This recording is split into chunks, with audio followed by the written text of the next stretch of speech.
Hey guys, Chris Finley here with the Fit Church Project, giving you 3 common mistakes and tips when returning to the gym and working out. Be sure to watch until the end for the most important tip.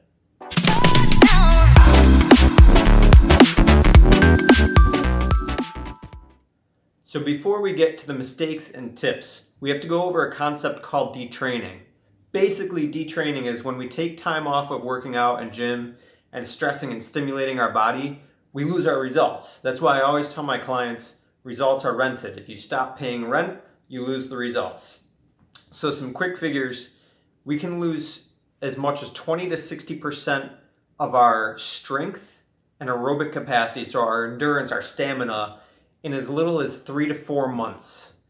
So after some detraining and taking some time off from the gym, not only is our strength and endurance decreased, but we're also a little bit more susceptible to injuries, stuff like tendonitis. So we have to take care when we're returning to working out.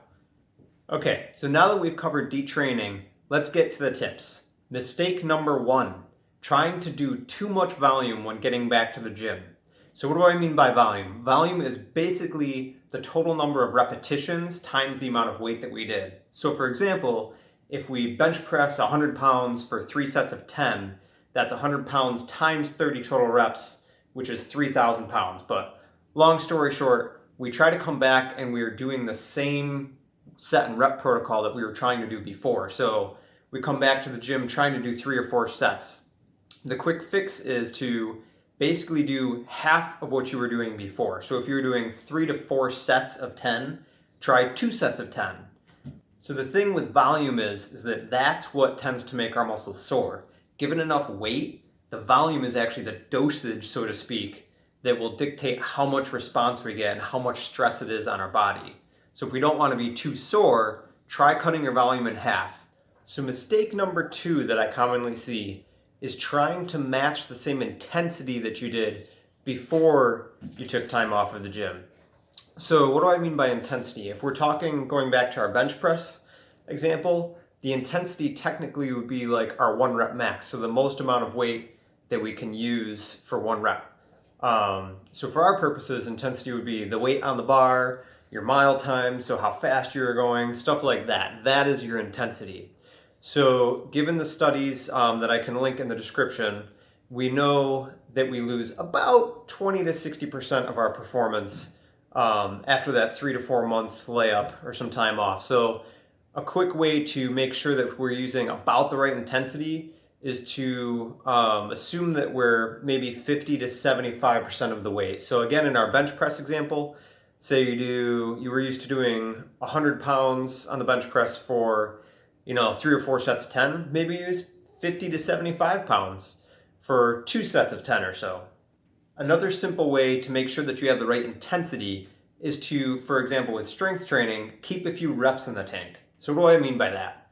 Once you reach the 9th or 10th rep of your set, you should feel like you could pretty well get 12, 13, 14, 15 reps, but you stop it short so you don't do too much muscle damage, making yourself too sore for the next few days because you're just restarting the gym.